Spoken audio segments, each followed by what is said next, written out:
हरे कृष्णा। जगत गुरु श्री प्रभुपाद महाराज की जय। नमो विष्णुपादाय कृष्ण पृष्ठाय भूतले श्रीमते लोकनाथ स्वामी नामिने। नमो विष्णुपादाय कृष्ण पृष्ठाय भूतले श्रीमते भक्तिवेदांत स्वामी नामिने। नमस्ते सारस्वते देवे गौरवाणी प्रचारिणे निर्विशेष शून्यवादी पाश्चात्यदेशतारिणे। जय श्री कृष्ण चैतन्य प्रभु नित्यानंद श्री अद्वैत गदाधर शिवासादि गौरभक्तवृंद। हरे कृष्ण कृष्ण कृष्ण हरे हरे, हरे राम राम राम हरे हरे। आज हम लोग गुंडेचा मार्जन इसके ऊपर चर्चा करेंगे। गुंडेचा मार्जन का मतलब क्या है कि भगवान जब अभिषेक हुआ, भगवान का स्नान हुआ, शाही स्नान, तभी 12 दिन तक भगवान बीमार रहते हैं, जगन्नाथ सुभद्रा बलदेव, क्योंकि 108 घड़े मतलब मटके का पानी उनके ऊपर शाही स्नान में डाला जाता है, अभिषेक किया जाता है। तो उनको बहुत ठंडी लगने से वो आराम करते हैं और आराम करने के बाद उनको दवा पानी वगैरह चालू रहती है। उसके बाद में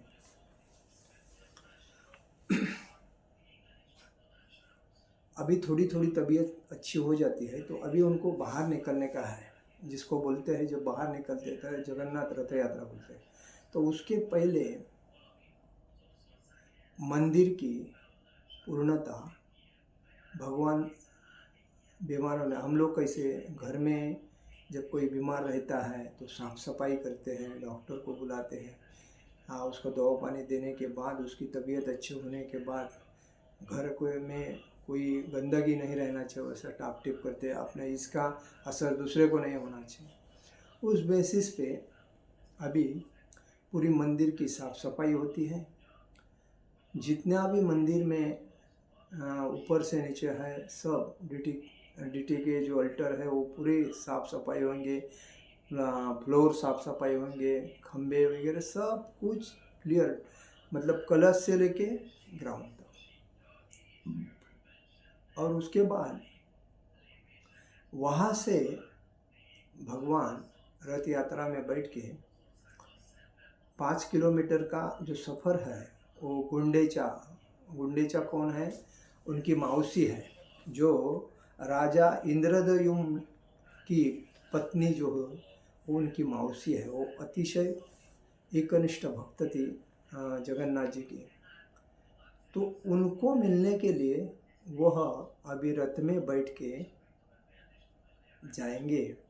तो उसके लिए उधर जो भी है उनका जो मंदिर गुंडेचा मंदिर, मौसी का मंदिर, उसको पूर्ण चकाचक करते हैं, साफ सफाई, क्योंकि भगवान मिलने के लिए किसको आ रहे हैं? मौसी को।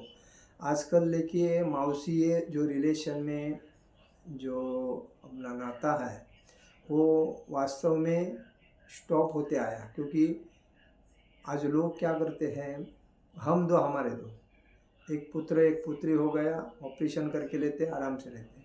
लेकिन बहन को जब बहन रहती है तो उसको मौसी कहते हैं, भाई को भाई बोलते हैं तो काका बोलते हैं, और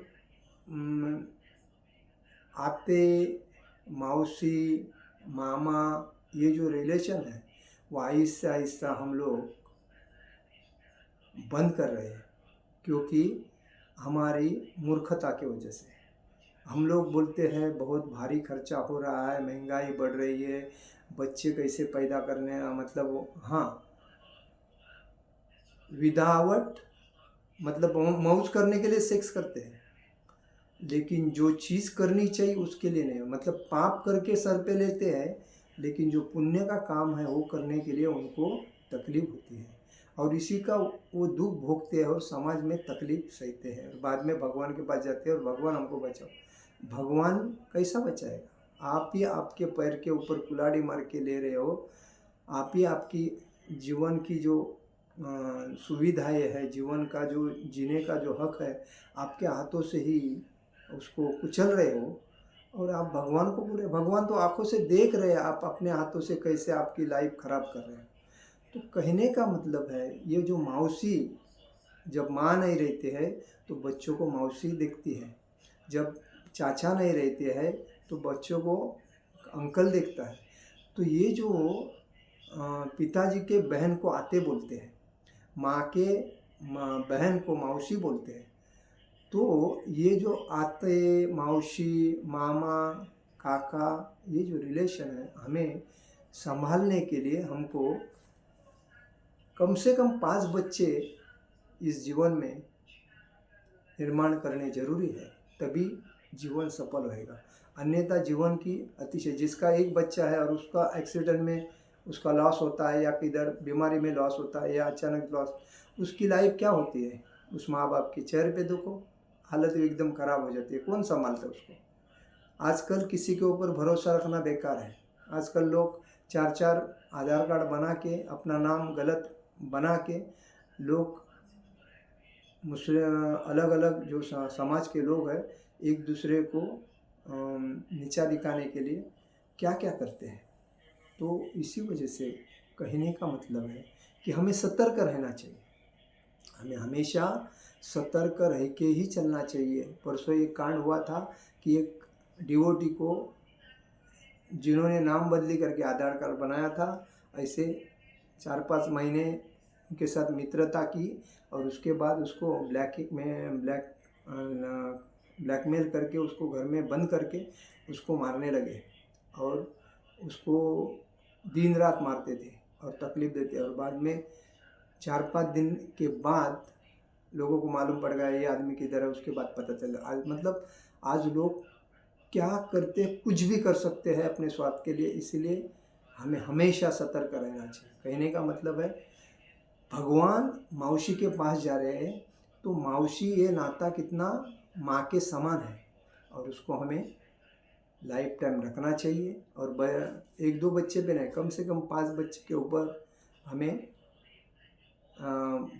बच्चे निर्माण करके जीवन का आनंद लेना चाहिए। तो कहने का मतलब है कि जगन्नाथ जी का जो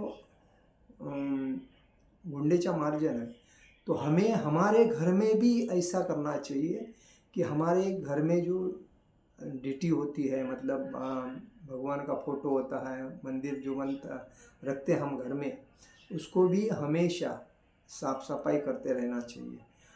मूर्ति पूजा अगर हम करते तो जगन्नाथ सुभद्रा बलदेव का हमें घर में विग्रह रखना चाहिए और उनका भी पूजा करना है। जगन्नाथ बोलेगा तो जग के नाथ, मतलब जितनी सृष्टि फैली है उस सृष्टि के नायक जगन्नाथ।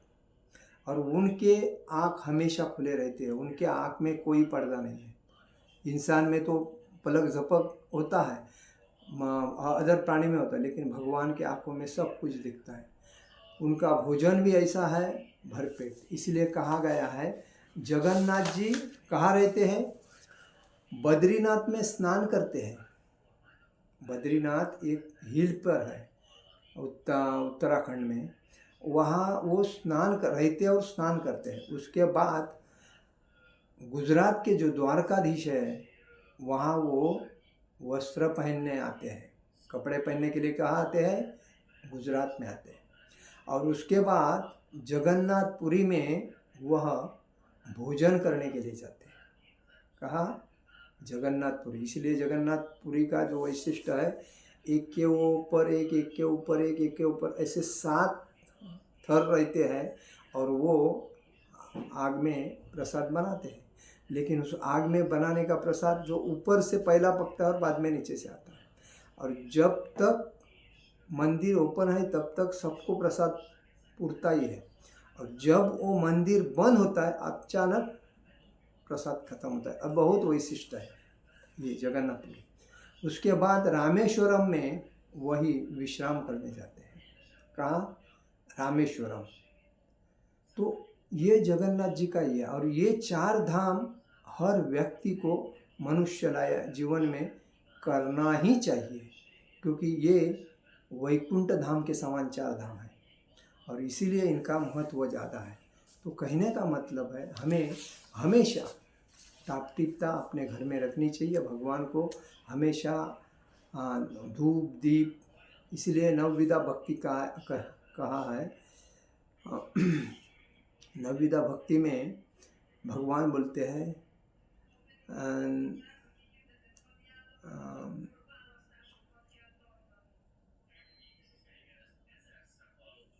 मेरे मुंह पे नाम है, तो मेरे मुंह पे नाम है लेकिन आ नहीं रहा है, चलो ठीक है। तो आज उड़ीसा में, पहले उड़ीसा का नाम क्या था? उत्कल प्रदेश था, और इसीलिए उसको धरती का वैकुंठ कहते हैं। इधर भगवान द्वापर में रहे आए थे भगवान श्री कृष्ण, उनका जो हृदय है वो वहाँ है। कहाँ? जगन्नाथपुरी में आज भी है। 12 साल में एक बार उसको बदली करते हैं जगन्नाथ जी का विग्रह, लेकिन जो हृदय है वो उधर के उधर है। जो जगन्नाथ जी का जो क्षेत्र है, श्री क्षेत्र भी कहते हैं, श्री पुरुषोत्तम क्षेत्र भी कहते हैं, शाक क्षेत्र भी कहते हैं, नीलांचल क्षेत्र भी कहते हैं, नीलगिरी भी क्षेत्र कहते हैं उसको, और जगन्नाथपुरी क्षेत्र भी कहते हैं। तो इतने नाम है जगन्नाथपुरी के। और भगवान विष्णु का जो 8वां अवतार है वही जगन्नाथ जी भगवान श्री कृष्ण है, वही उधर स्थायिक है। और वो नील माधव के रूप में सबर जनजाति के जग के देवता कहते हैं उसे। और इसलिए कहा गया है कि भगवान अभी रथ यात्रा में रथ में बैठ के अपने मौसी रानी गुंडीचा के घर जाते हैं और उनको मिलकर वहाँ रहते हैं। और रहने के बाद जब वो आते नहीं, तभी उनकी पत्नी देवी लक्ष्मी माता वो उनको लेके जाने के लिए आती है। तो उनको मतलब अच्छे स्वीट खिलाती है। जो रसगुल्ला वगैरह होता है ना, वो उनको अच्छी तरह खिलाते हैं, इसीलिए वहाँ रसगुल्ला फेमस है। और बाद में उनको लेके जाती है। तो ऐसा वहाँ है। वो मौसी के घर पे 8 दिन रहते हैं, और 8 दिन के बाद सुभद्रा, बलदेव और जगन्नाथ जी अपने घर पे जाते हैं।